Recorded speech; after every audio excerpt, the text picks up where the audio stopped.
Ciaran and Scott here from Southwest Boxing Media. Delighted to be joined today by Mr. John Pitman, who has kindly let us come down to the Fight Factory in Gloucester today.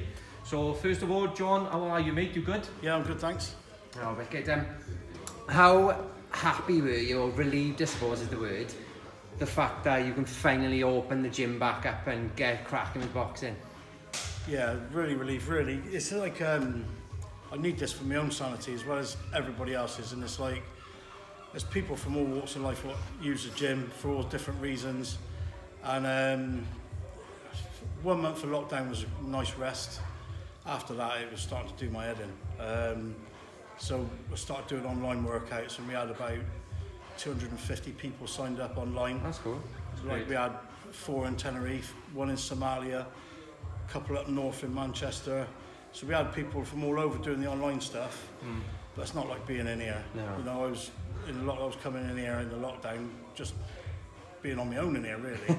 You know, Yeah. like this place is my life, like, you know. So for me to not be here, it was hard work.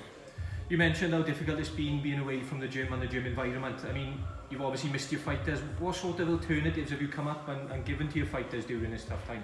Well, the first month, obviously, it was we were pretty strict with not going anywhere, not doing anything, because we didn't really know what the sort of level of the threat was, and I sort of almost felt like you walk out of the door, something's going to happen to you.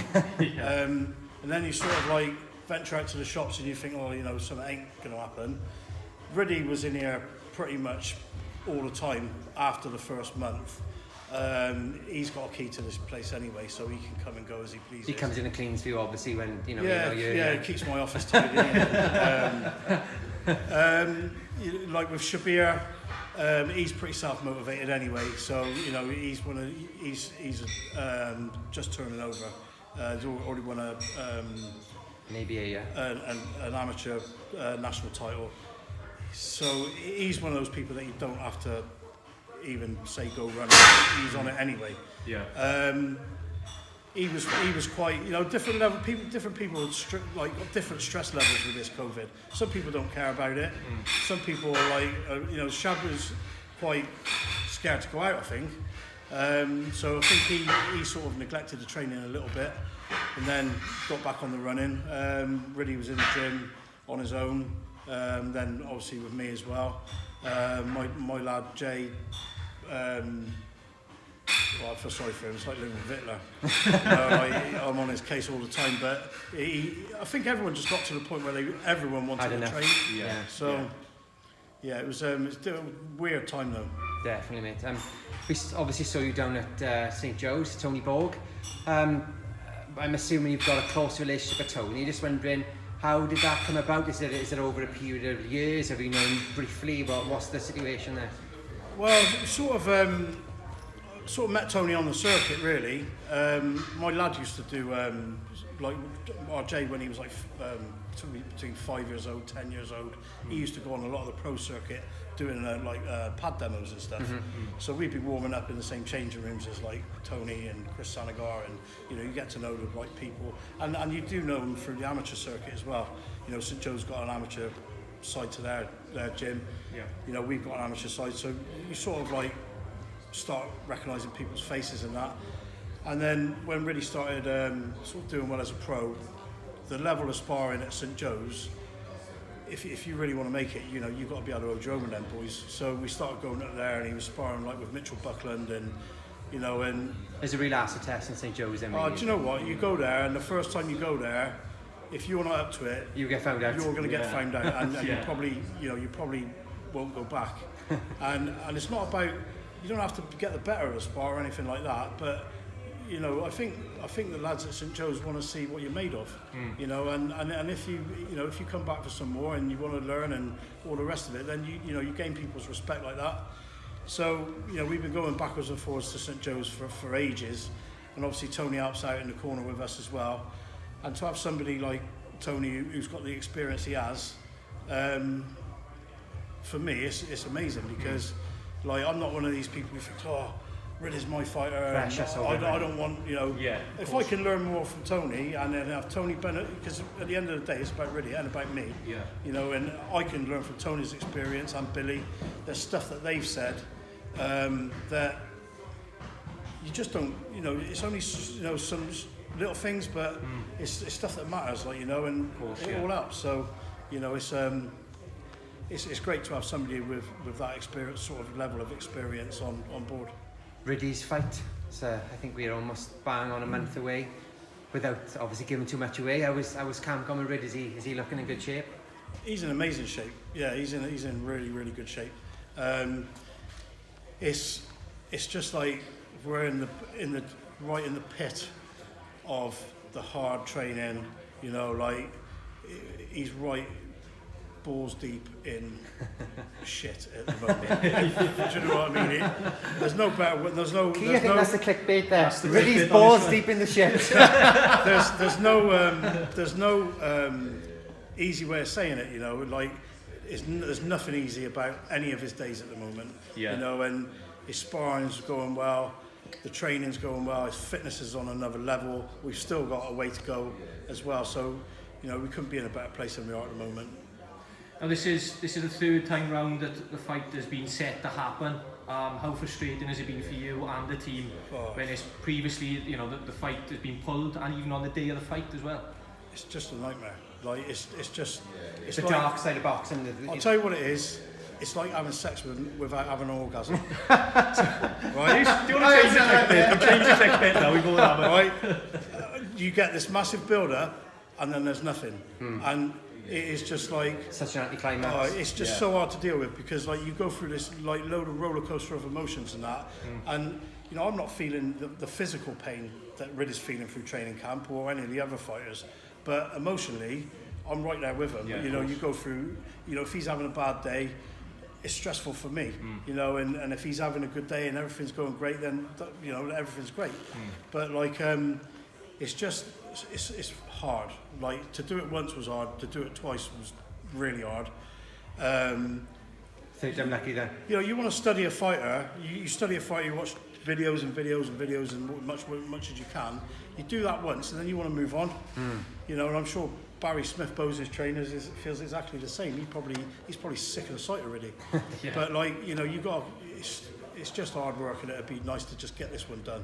Definitely, mate. Obviously, we previously mentioned that it was pulled the day of the fight.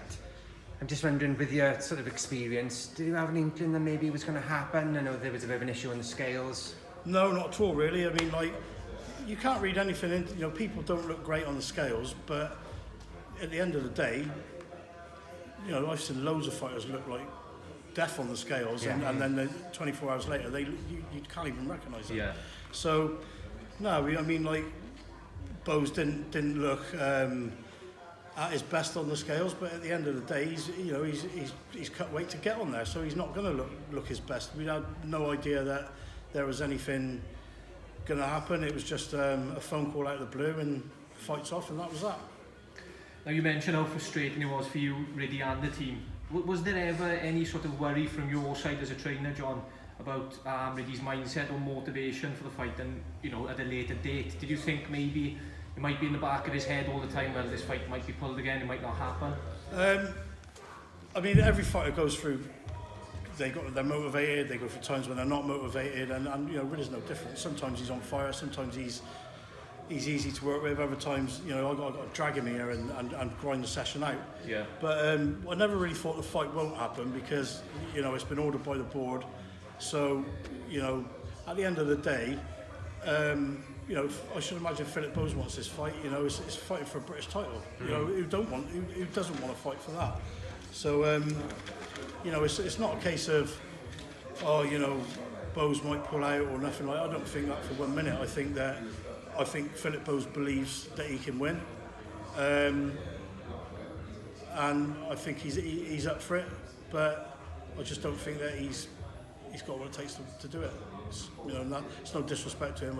That's just my opinion. Yeah. I mean, we spoke to Riiddy about boxing in closed doors, and Riiddy seems, you know, more than happy to do it. From your perspective, how are you feeling about the behind no fans, no crowd, sort of silent? It's not ideal, but to be honest with you, I just want this fight done. Yeah. You know, like to move on. You know, it'd be in an ideal world, it'd be on a massive stage, and you know, we'd have all the fans there and the drums going and all the rest of it. And you know, at the times in the fight where you've got to dig deep, and you've got those people shouting and screaming, you know, it would lift any fighter. But you know, at the end of the day, they're all professionals, and it's just something we got to deal with. And at least they're boxing. Now, without giving the game plan away, John, how do you see the fight playing out for us, mate? I just think, right, again, this is no disrespect to Phillip Bowes, because I think he's a really good fighter, and I'm not overlooking him at all. I just think that there's no fairy tale endings in boxing, you know, like, and that's just a fact. It's a harsh sport, and you don't see an old lion walking off into the sunset in Africa. Those old lions are going to get eaten by younger ones, and that's what's going to happen. I think Riiddy's going to be too young, too fresh, and I just think he beats him in every department. Having said that, I don't think it's an easy fight. I think Bowes is going to come in and give it some, but I just don't think that I just think he falls short at the level Riiddy is. I mean, no, they're obviously looking past Bowes, looking past the fight or anything, but you know, saying it goes the way that do you think it's going to go? What do you envisage is next for Riiddy? Is there a name, or is there just a path? I think it'd be a nice situation where Riiddy's been so avoided all the way through his career. No one wants to fight him because he's everyone's worst nightmare. You know, he's an awkward southpaw. He's got a great chin. He don't get knocked over. He's got an amazing engine. You know, who wants to fight somebody like that? You know, there's plenty of easier options. But the nice thing will be the fact that everyone's going to want to fight him, because he'll be a title holder. We won't have the problem of people ducking him, or people, oh no, we'll fight somebody else because it's an easier risk and reward and all that. So it'd just be a nice, if anything, isn't it? A nice situation to be in. Keep hearing Sam Maxwell's name mentioned. You know, that's a good fight. You know, yeah, what's happened there, John? Because I wasn't aware of it. Riiddy said in the previous interview we just done with him now that the Sam has sort of... Is it something over social media has been said? I haven't seen the interview that Sam's done, but you know, at the end of the day, they're sort of like both heading to the top of the domestic division. Yeah. Riiddy's probably a little bit in front of Sam in terms of fights and where he is in his career. So at the end of the day, you know, it's like Riiddy was saying in his interview that, you know, you want to fight people to elevate yourself, and you know, Sam Maxwell sees Riiddy as the person that he can use to get where he wants to be. It could be just a case of just a collision course. Yeah, I don't think it's anything personal. At the end of the day, fighters fight, and they all want to fight each other. So, you know, that'd be a fight that we would. I wouldn't have no problem taking that. Another name I got to ask you about, John, just before we move on. We asked Riiddy the same. Riiddy seems bang up for it. One down the line, maybe Lewis Ritson. What are your thoughts on him as a fighter, and do you see that as a future fight as well? With Lewis Ritson, yeah, I think he's a great fighter. I just think he's at a different stage of his career to Riiddy. I think that if Riiddy was on the scene maybe 18, well, not on the scene, but at the level he's at now 18 months ago, they probably would have already fought. But I think it doesn't make sense for Lewis Ritson to box Riiddy. You know, he's looking to elevate himself to a world title fight. It doesn't make sense for him to go for like a backward step and fight somebody as awkward and as, you know, really capable of beating anybody. Yeah. You know, and for somebody of like Lewis Ritson's stature to where he should be, where he's probably pushing for world titles or, you know, top 5 world rankings. Why risk it all? Why would he risk fighting somebody like Riiddy who's so awkward and dangerous when he don't need that fight? Definitely, mate. I mean, looking at you and Riiddy, you've obviously got a very close bond. Do you have the same relationship with all your fighters, and do you think that the close bond is the ideal relationship for a trainer and for a boxer to have? Because some are business-like, aren't they, and they approach you pro or against that? How do you feel? I mean, at the end of the day, you do have fighters come to the gym who you haven't had from young amateurs. Yeah. I mean, I've got Max Mudway, who I've had since he started boxing. I've got Shabir, who I've had since he started boxing. I've got Riiddy, who I've had since he started boxing. So, like, all those, and obviously, like, you know, my lad, but like all of them are like family. Yeah. You know, like there is, you know, if a lad from a different gym or a different place, you know, wanted to come and train here, then obviously, you know. As long as he left his ego at the door, though, yeah. Yeah, definitely. It's just the ones you've had from amateurs, and you've been on the journey from the day when you've seen their first amateur fight. You know, you've seen their good times, you've seen their bad times, not just in the boxing, but in their personal lives as well. You know, those people become your family, and must be very rewarding as well. yeah, it is. I mean, like we've seen like these young boys grow into men as well. You know, me and my wife, like, you know, and we've seen a lot of them just turn into adults, and we've seen all the shit that they've got themselves into on the way up, and you know, we've seen their good times, their bad times, and you know, it's just like one big family here, really. Now, boxing as we know it now, John, obviously there's so many different guidelines and protocols that's got to be followed, as it will be in the run-up to Riiddy's fight. Now, you strike me as a tough guy, but I just want to know, are you looking forward to having the old COVID test up the uter or in the mouth? To be honest with you, I've had a prostate examination once, so like, once you've had one of them, like something up your nose is nothing, is it? It's going to be a breeze, mate. And before we go, John, I just want to, as I walked in, I could see a naughty board, and I'm just wondering what type of things, from a school teacher's perspective, what type of things have the boxers got to do to be on the naughty board in here? Like, to get on the naughty board, you just got to be cheating in training, really. Cheating in training, not turning up on time, whatever. Are you going to give Riiddy his proper gun shield now for this next fight, or are you just going to whack another one in his mouth? I'm telling you now, right? There's so many stories that I could tell you about things. I can remember being on an amateur circuit with him, and he fought in Bristol. I put a gum shield in his mouth at the beginning of the fight, and he went, "That ain't mine." Well, it is now. Well, it is tonight. It is tonight. Well, John, I just want to say, first of all, thanks for having us down in the gym today. It's been an absolute pleasure speaking to yourself and Riiddy, and we wish you all the very best for the fight, and we look forward to seeing you both dealing with him and doing the business, mate. Yeah, nice one. Appreciate that. Thank John. you.